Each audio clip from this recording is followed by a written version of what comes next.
Taste the Daily.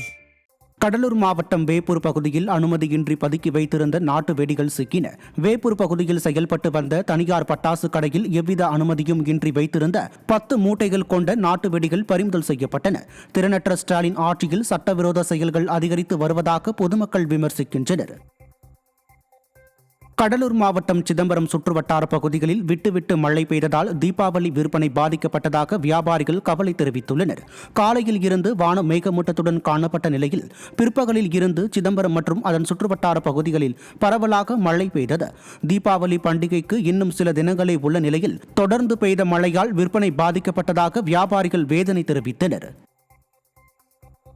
மயிலாடுதுறையில் காவல்துறையை கண்டித்து பெண் தீ குளித்த சம்பவம் விடிய அரசின் அவலத்திற்கு சாட்சியாகியுள்ளது. காப்பியாங்குடியைச் சேர்ந்த மாதுரி என்ற பெண் தன் மகனை அடித்தது தொடர்பான பிரச்சனையில் காவல்துறை நடவடிக்கை எடுக்கவில்லை என கூறி மாவட்ட ஆட்சியர் அலுவலக வாசலில் மண்ணெண்ணெயை ஊற்றி தீ குளித்தார். படுகாயம் அடைந்த அவர் அரை மணி நேரம் கழித்தே சிகிச்சைக்கு ஆம்புலன்ஸில் அனுப்பி வைக்கப்பட்டார். இதில் காயத்ரி என்ற உதவி ஆய்வாளருக்கும் லேசான தீக்காயம் ஏற்பட்டது. இந்நிலையில் அங்கு செய்தியாளர்களை பாலையூர் இன்ஸ்பெக்டர் கரிகாலன் தகாத வார்த்தைகளால் திட்டி தடுத்ததற்கு கண்டனம் எழுந்துள்ளது. தேனி மாவட்டம் பெரியகுளம் அருகே மேலமங்கலம் கிராமத்தில் முத்தையா சுவாமி கோவில் குதிரை எடுக்க மாற்று சமூகத்தினருக்கு அனுமதி வழங்கப்பட்டதை கண்டித்து மற்றொரு சமூகத்தினர் போராட்டத்தில் ஈடுபட்டனர்.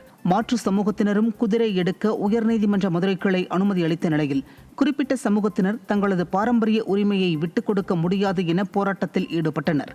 மக்களிடையே ஏற்படும் சாதிய மோதல்களை தடுக்க முடியாமல் விடிய அரசு திணறி வருவதாக மக்கள் குற்றம் சாட்டுகின்றனர்.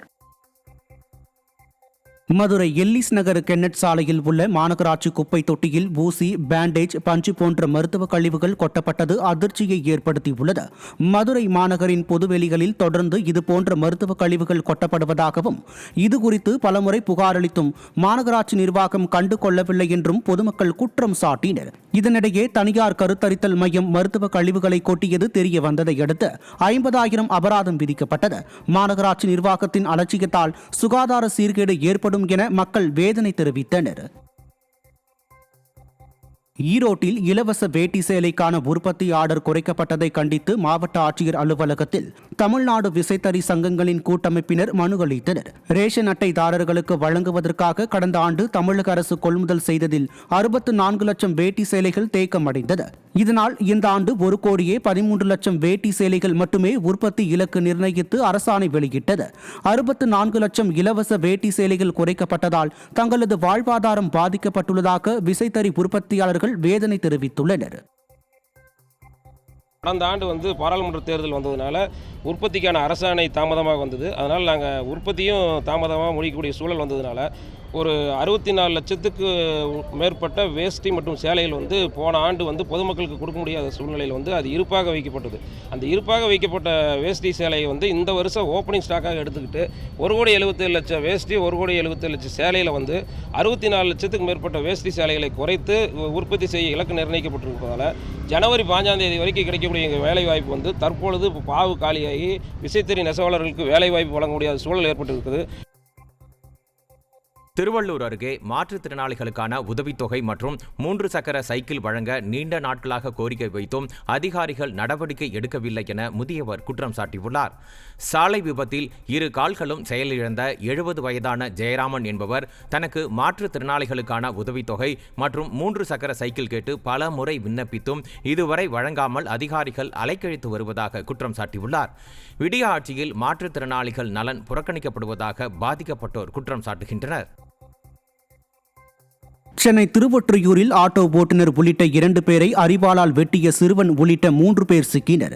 பஷீர் என்பவர் தனது மகனுடன் திருவொற்றியூர் நெடுஞ்சாலையில் ஆட்டோவில் சென்றபோது எதிர் திசையில் ஒரே இருசக்கர வாகனத்தில் 3 பேர் வந்ததை தட்டி கேட்டுள்ளார். இதையடுத்து போதையில் இருந்த அந்த 3 பேரும் சேர்ந்து தந்தை மகனை அரிவாளால் வெட்டியதை அடுத்து சிக்கினர். விடிய அரசு பொறுப்பேற்றதில் இருந்து சட்டம் ஒழுங்கு சீர்கெட்டதால் எதற்கெடுத்தாலும் கத்தியை தூக்கும் கலாச்சாரம் அதிகரித்துள்ளதாக குற்றச்சாட்டு எழுந்துள்ளது. நெல்லை மாவட்டம் நாங்குநேரி அருகே மஞ்சங்குளம் கிராமத்தில் அரசு பேருந்துகள் முறையாக நின்று செல்லாததை கண்டித்து சாலை மறியலில் ஈடுபட முயன்ற பொதுமக்களுக்கும் போலீசாருக்கும் இடையே கடும் வாக்குவாதம் ஏற்பட்டது. மஞ்சக்குளம் கிராமத்தில் உள்ள பேருந்து நிறுத்தத்தில் அரசு பேருந்துகள் நின்று செல்லாதது குறித்து மாவட்ட நிர்வாகத்திடம் பலமுறை மனு அளித்தும் நடவடிக்கை எடுக்கவில்லை என்று கூறப்படுகிறது. இதையடுத்து நாங்குநேரி ஏர்வாடி சாலையில் மறியலில் ஈடுபட முயன்ற கிராம மக்களுக்கும் போலீசாருக்கும் இடையே கடும் வாக்குவாதம் ஏற்பட்டது. அப்போது விடியா அரசின் மாவட்ட நிர்வாகம் உரிய நடவடிக்கை எடுக்க வேண்டும் என கிராம மக்கள் வலியுறுத்தினர். சேலம் மாவட்டம் மேட்டூர் அருகே உள்ள ஜலகண்டாபுரம் பேருந்து நிலையத்தில் கழிவுநீர் ஓடுவதால் பயணிகள் கடும் சிரமத்திற்கு உள்ளாகியுள்ளனர். நாள்தோறும் ஆயிரக்கணக்கான பயணிகள் பயன்படுத்தி வரும் இந்த பேருந்து நிலையத்தில் கழிவுநீர் கால்வாய் அமைக்கும் பணி ஆமை வேகத்தில் நடைபெற்று வருவதால் கழிவுநீர் பேருந்து நிலையத்தில் வழிந்து ஓடி வருகிறது.